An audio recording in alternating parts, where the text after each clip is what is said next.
കേരളത്തിന്റെ വികസന ചരിത്രത്തിൽ യു.ഡി.എഫ് സർക്കാരുകൾ അടയാളപ്പെടുത്തിയ ദീർഘവീക്ഷണമുള്ള പദ്ധതികൾ വരാനിരിക്കുന്ന തിരഞ്ഞെടുപ്പിലും പ്രധാന ചർച്ചാ വിഷയമാകുന്നു.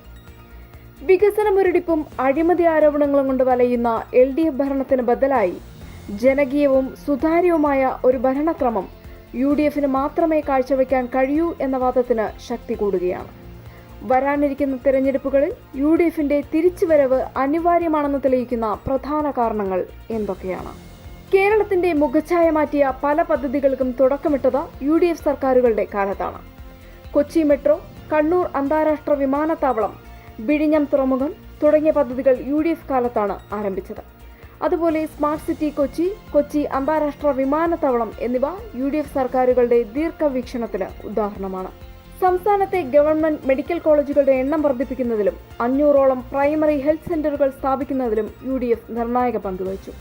ഗുരുതരമായ അസുഖങ്ങൾ ബാധിച്ചവർക്കായി നടപ്പിലാക്കിയ കാരുണ്യ ബെനവലന്റ് ഫണ്ട് പോലുള്ള കാരുണ്യ പദ്ധതികൾ വലിയ ജനശ്രദ്ധ പിടിച്ചുപറ്റിയിരുന്നു.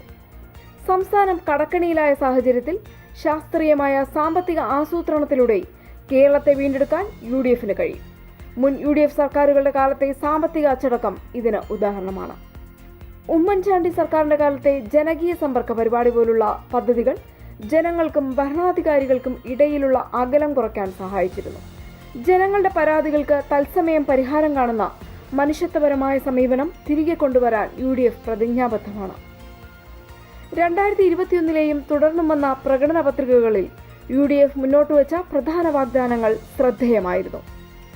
പാവപ്പെട്ട കുടുംബങ്ങൾക്ക് പ്രതിവർഷം 72,000 രൂപ ഉറപ്പാക്കുന്ന നായ് പദ്ധതി, ഭവനരഹിതർക്കായി 5 വർഷത്തിനുള്ളിൽ 5 ലക്ഷം വീടുകൾ നിർമ്മിച്ചു നൽകുമെന്ന ഉറപ്പ്, 40നും 60 വയസ്സിനിടയിലുള്ള വീട്ടമ്മമാർക്ക് പ്രതിമാസം 2,000 രൂപ പെൻഷൻ, അഭ്യസ്തവിദ്യരായ യുവാക്കൾക്ക് സംസ്ഥാനത്ത് തന്നെ ജോലി ഉറപ്പാക്കുന്നതിന് വിപുലമായ തൊഴിൽ പദ്ധതികൾ, കാരുണ്യ ആരോഗ്യ സുരക്ഷാ പദ്ധതി, അന്താരാഷ്ട്ര നിലവാരത്തിലുള്ള പ്ലാസ്മ സാങ്കേതിക വിദ്യ ഉപയോഗിച്ച് എല്ലാ നഗരങ്ങളിലും 1 വർഷത്തിനുള്ളിൽ മാലിന്യ സംസ്കരണ പ്ലാന്റുകൾ, റബ്ബർ ഉൾപ്പെടെയുള്ള കാർഷിക ഉൽപ്പന്നങ്ങൾക്ക് തറവില ഉറപ്പാക്കും എന്നിവ പ്രധാന വാഗ്ദാനങ്ങളാണ്.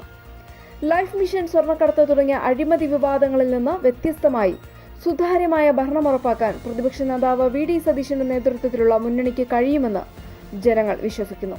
ബി.ജെ.പിയുടെ വർഗീയ രാഷ്ട്രീയത്തെയും LDFിന്റെ പ്രീണന രാഷ്ട്രീയത്തെയും ഒരുപോലെ ചേർക്കാൻ കോൺഗ്രസ് നയിക്കുന്ന യു.ഡി.എഫിന് മാത്രമേ സാധിക്കൂ എന്ന കാഴ്ചപ്പാടാണ് ജനങ്ങൾക്കുള്ളത്. പ്രചാരണങ്ങൾക്കപ്പുറം പ്രായോഗികമായ വികസന പദ്ധതികൾ നടപ്പിലാക്കിയ ചരിത്രമാണ് യു.ഡി.എഫിനുള്ളത്.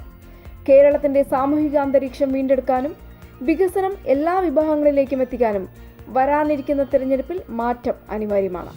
നിലവിലെ സർക്കാരിനെതിരെയുള്ള ഭരണവിരുദ്ധ വികാരവും യു.ഡി.എഫിന്റെ മുൻകാലങ്ങളിലെ വികസന മാതൃകകളും വോട്ടർമാരെ സ്വാധീനിക്കുമെന്ന് രാഷ്ട്രീയ നിരീക്ഷകരും കരുതുന്നു. Like, share, subscribe.